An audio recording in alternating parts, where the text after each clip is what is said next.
Internetsiz faqat aloqasi va SMS xizmati yoqilgan telefon aloqasi paydo bo'lishi mumkin. Adliya vazirligi aloqa operatorlarining ishtahasini jilovlovchi yangi qonun loyihasini taklif qildi. Vazirlik taklifiga ko'ra, endi har bir operatorda faqat qo'ng'iroq va SMS xabarlardan iborat alohida arzon tariflar bo'lishi shart.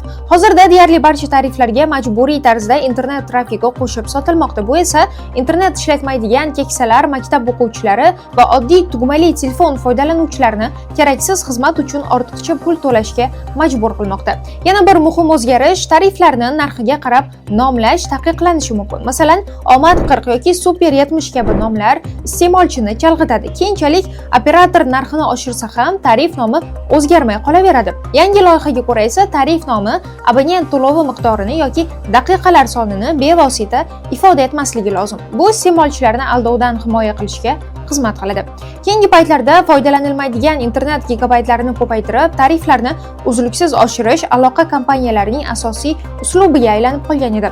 Na raqobat qo'mitasi va na hukumat shu paytgacha iste'molchi foydasiga keskin chora ko'ra olgani yo'q. Adliya vazirligining bu tashabbusi foydalanuvchilarga tanlov erkinligini qaytarish uchun tashlangan ilk jiddiy qadamdir.